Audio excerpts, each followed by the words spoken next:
নমস্কার, রান্নাঘরে মহারানীতে তোমাদের সবাইকে স্বাগত। আজকে তোমাদেরকে দেখাবো একটা পকোড়া মানে ঢ্যাঁড়সের পকোড়া করব। ঢ্যাঁড়স তো ভাজা আমরা খাই সব সময়। আজকে তোমাদের একটু অন্যরকম ভিন্ন স্বাদের রেসিপি করে দেখাবো ঢ্যাঁড়সের পকোড়া। দেখো ঢ্যাঁড়সগুলো কিন্তু যেমন ভাজা হয় তেমনভাবে কিন্তু ছোট ছোট করে কেটে নিয়েছি।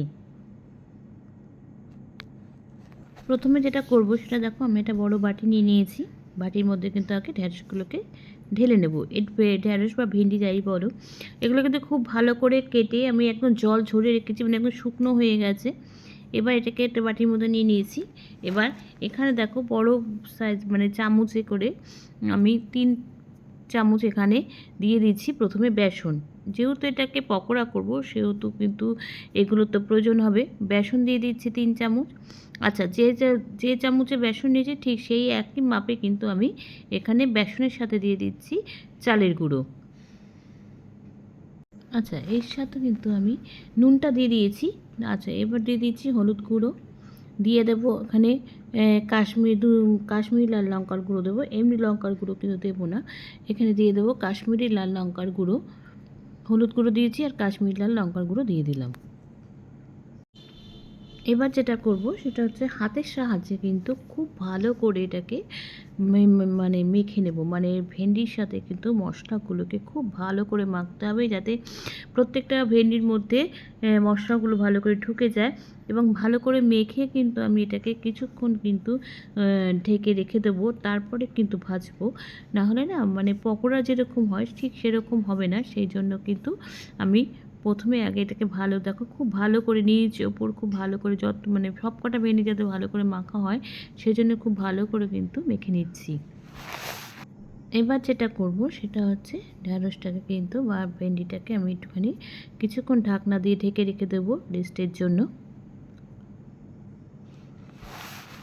কড়াইতে কিন্তু আমি সাদা তেল দিয়ে দিয়েছি ভাজার জন্য। একটু তেলটা বেশি লাগবে, যেহেতু একটু বোতলে ভাজলে ভালো হয়, সেজন্য কিন্তু আমি একটু তেলটা বেশি দিয়ে দিয়েছি। দেখো এবার কিন্তু আমি ভেন্ডিগুলোকে তেলের মতো ছেড়ে দিচ্ছি। খুব বেশি দেবো না, তাহলে কিন্তু লেগে যাবে গায়ের সাথে গায়ে।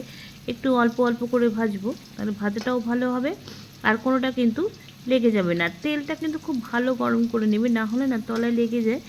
তেলটা একটু বেশি ভালো গরম করে নিলে কিন্তু ভাজাটা ভালো হয়।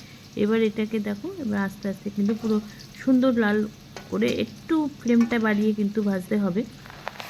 ভাজাটা কিন্তু আমার হয়ে গেছে, একদম কালারটা দেখো চেঞ্জ হয়ে গেছে। এবার কিন্তু আমি তুলে নেব। বেশিক্ষণ সময় লাগছে না, যেহেতু ফ্লেমটা একটু বাড়িয়ে দিয়েছি। বাড়িয়ে না দিলে কিন্তু ভাজাটা ভালো হবে না। একটু আওয়াজ শুনে বুঝতে পারছো বেশ মচমচে হয়েছিল খেতে। এবার এগুলোকে কিন্তু তুলে দিচ্ছি। বেশ বিকেলবেলা চায়ের সাথেও কিন্তু খুব ভালো লাগে। আর এখন তো বর্ষার সময়, আমরা এগুলো কিন্তু স্ন্যাক্স খেতে বর্ষার সময় খুব ভালো লাগে। আচ্ছা, এবার চলো আর বাদ বাকিগুলো আস্তে আস্তে অল্প অল্প করে দিয়ে কিন্তু ভেজে নেব। এবার এই সেকেন্ড লটটা ভেজে নিচ্ছি, নিয়ে এবার তারপর তোমাদেরকে দেখাচ্ছি কীরকম হয়েছে দেখতে। দেখো হয়ে গেছে কিন্তু আমার সব কটা পকোড়া ভাজা। একটু খেয়ে দেখছি, তোমাদেরকে জানাচ্ছি কীরকম হয়েছে। খেতেও কিন্তু ভীষণ সুন্দর হয়েছে। সাথে একটা লঙ্কা রেখেছি, চায়ের সাথে জমে যাবে। দেখলে কত সহজে বানিয়ে ফেলেছি ঢ্যাঁড়সের পকোড়া। তোমরাও কিন্তু এভাবে চটপট করে বাড়িতে বানিয়ে ফেলতে পারো। এখন ঘরে কিন্তু সবার বাড়িতে ঢ্যাঁড়স প্রচুর পরিমাণে পাওয়া যায়। এই সময়টা ঢ্যাঁড়সের সময়। তাহলে আমাকে কিন্তু জানিও লাইক, কমেন্টস আর শেয়ারের মাধ্যমে। তোমরা যারা আমার চ্যানেলটাকে সাবস্ক্রাইব করে আমার সঙ্গে রয়েছো তাদের জন্য রয়েছে অসংখ্য অসংখ্য ধন্যবাদ। আর যারা করোনি তারা প্লিজ চ্যানেলটাকে সাবস্ক্রাইব করে আমার সঙ্গে থেকো। তোমরা সবাই সুস্থ থেকো, সাবধানে থেকো, ভালো থেকো। চলি, টাটা। দেখা হচ্ছে পরবর্তী নতুন কোনো রেসিপিতে তোমাদের সঙ্গে।